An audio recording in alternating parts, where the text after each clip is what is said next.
She was alive. The Duke of Brackenhall stood frozen in the low doorway of a village cottage with the reins still on his shoulders, and he could not move, could not speak, because the woman bent over her needlework by the small window, the woman he had mourned for 4 long years, had stood at an empty grave for, had given up the better half of himself, had lifted her head at the creak of the door, and it was Amelia.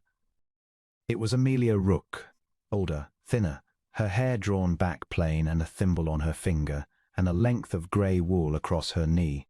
But it was her face, the face he had carried through 4 years of darkness, and it was looking at him now as though he were the ghost, and not she. The needle slipped from her fingers and did not fall, caught by the thread. Neither of them breathed.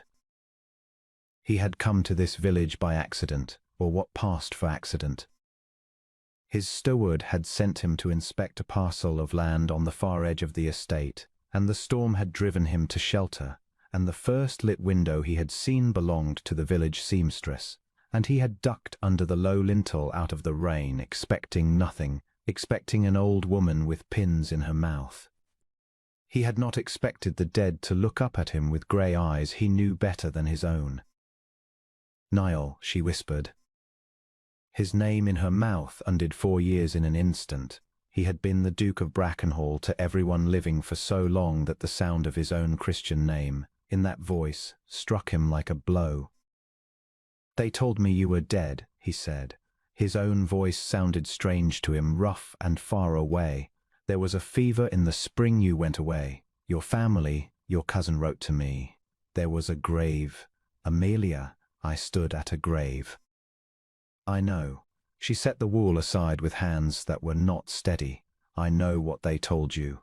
They told me a great deal too." She rose from her chair, and he saw that she steadied herself against the table to do it, as though her legs were not certain of her. "They told you I was dead, and they told me you had married. They were very thorough, my family. They did not want a duke's heir tangling himself with a baronet's penniless daughter, and when persuasion failed they used the surer methods. A false letter, a false grave, a new name in a far county. I have been Mrs. Rook, a widow, these 4 years, in a village I had never seen, sewing other women's gowns." Niall took 1 step into the room. The rain dripped from him onto the swept floor. "I never married," he said. "There has not been an hour in 4 years I did not, Amelia. I never married. I could not. I went on as a man goes on who has had the heart taken out of him, and I let them call it grief and dignity, and all the while He stopped. His throat had closed. "I mourned you. Every day I mourn you still. I do not know how to stop, even now, with you standing before me." She put her hand to her mouth. And then, from the shadowed corner behind her skirts, by the hearth where a small fire burned low against the wet day, something stirred. A small movement, half hidden. A little hand came out and caught a fold of her plain grey skirt, and held to it, the way small hands hold to the one safe thing in a room full of storms and strangers. Niall went very still. He could not see the whole of the small figure. The fall of Amelia's skirts and the dimness of the corner hid most of it, only that hand, fast in the wool, and when Amelia drew a breath and shifted, a glimpse of dark hair and a pair of solemn eyes lifted to look at the tall, wet stranger in the doorway. Dark eyes, dark, intent, watchful eyes, set in a small, grave face, fixed on him with a steadiness that no one had any business possessing so young. He knew those eyes. He had shaved before them every morning of his life. He had seen them look back at him from his father's portrait, and his grandfather's. The whole dark Brackenhall line of them hung along the gallery at home. The breath went out of him as though he had been struck. "Amelia," he said, and could say nothing else. She had gone white. She moved, instinctively, to put herself a little between him and the corner, one hand going back to rest upon the dark head, and the gesture told him everything that her face was too frightened to say.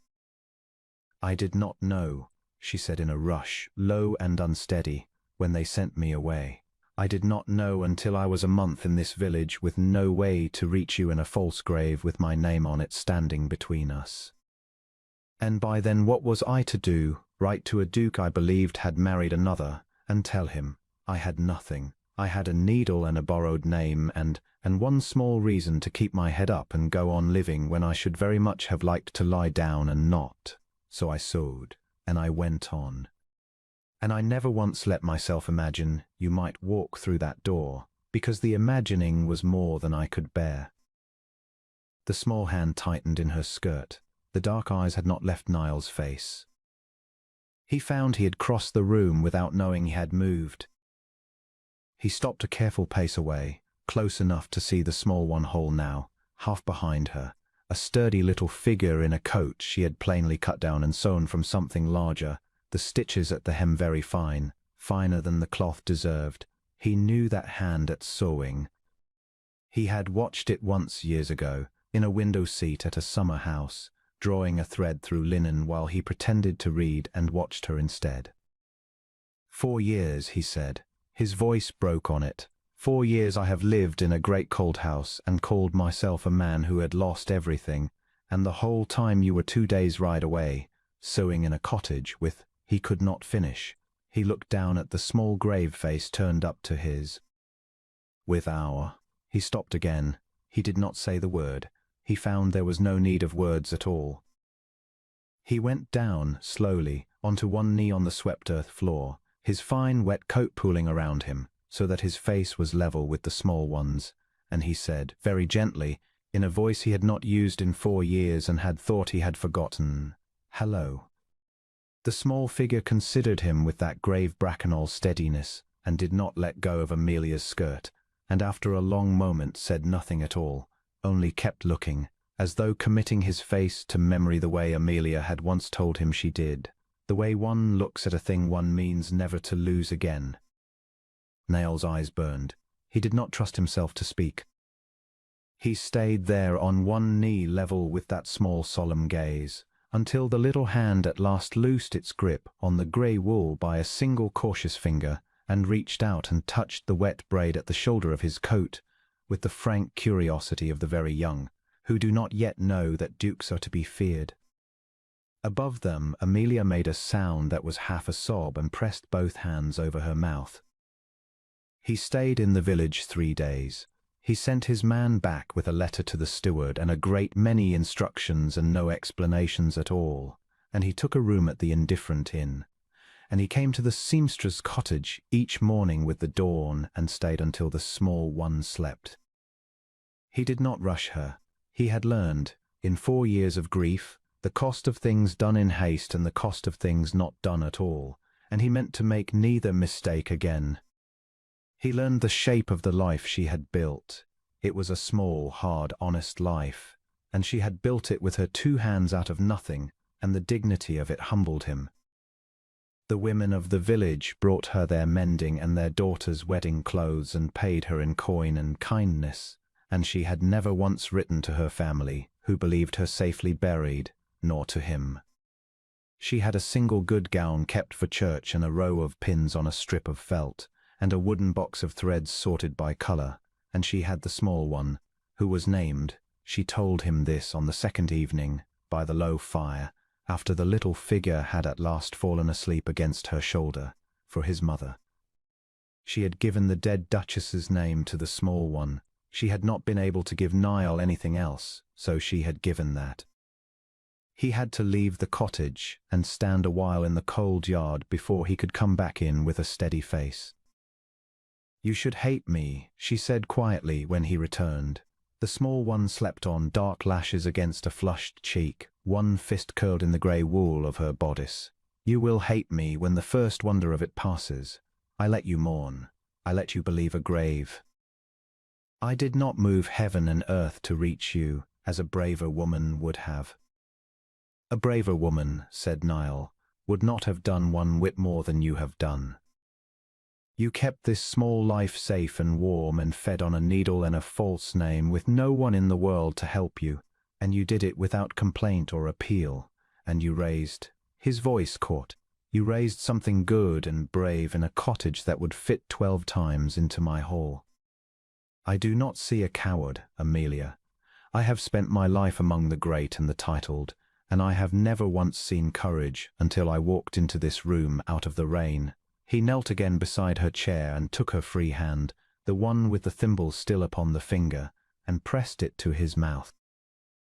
"I am only sorry it took a storm to drive me here. I am sorry for every day. I will spend the rest of my life being sorry and making it right, if you will let me." She wept then, silently, so as not to wake the small one, and he held her hand against his face and let her, and outside the rain came on again, soft now, no longer a storm.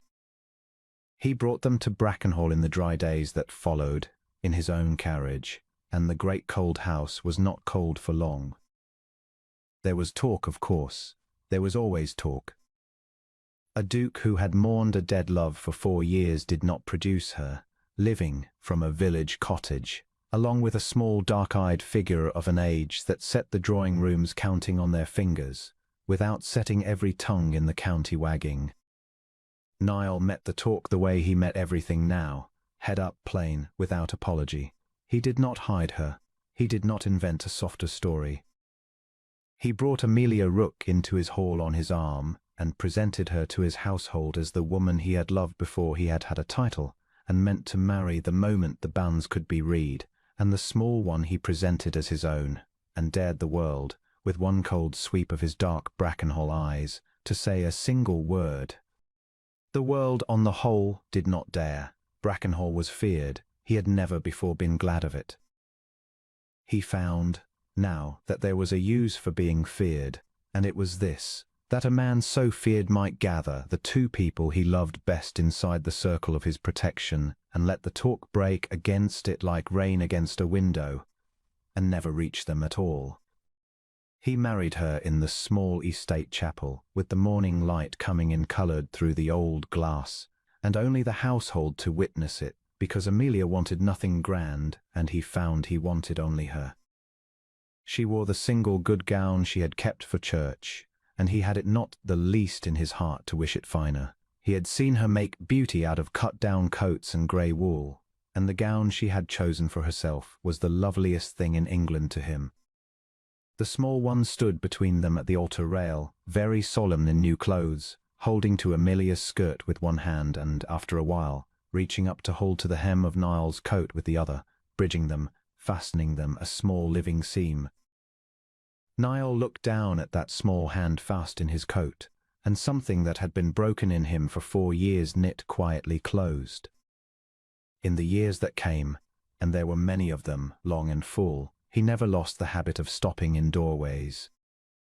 He would come in from the fields or the road or the long business of the estate, and pause on the threshold of whatever room held them, and let himself feel again, every time, the same disbelieving rush he had felt in the cottage out of the rain, that she was alive, that they were his, that the great house was warm.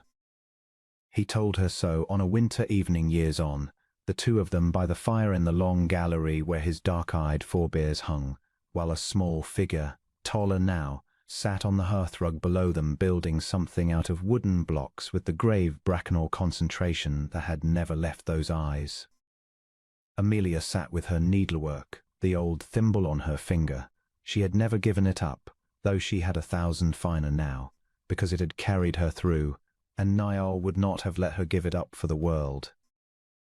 "I stood at a grave with your name on it," he said, low, watching the firelight on her bent head.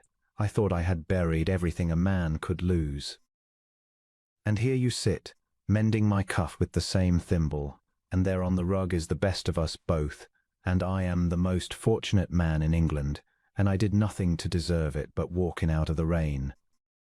She set down her sewing and looked at him, her grey eyes bright in the firelight, older now, dearer now, and she said, "You came in out of the rain, Niall.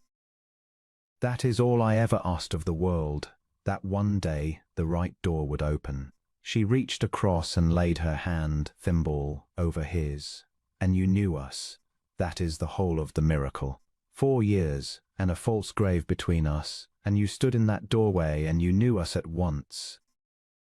"I should know you across 400 years, said the Duke of Brackenhall, and lifted her hand, thimble and all, to his lips, "and I shall keep on knowing you, and that small reason you kept your head up for, every day I am given, for I have learned the worth of an open door, and I mean never again to mourn what was warm and living and 2 days' ride away. You are home. You were always home. I am only glad I was not too late to find my way to it. Below them on the hearthrug, the small dark-eyed figure looked up from the wooden blocks at the two of them by the fire, and seeing them, so, the Duke's head to the seamstress's hand, the firelight warm on both, went back to building in the deep, settled certainty of the very young that this was simply how the world was, and always had been, and always would be, warm and safe and theirs.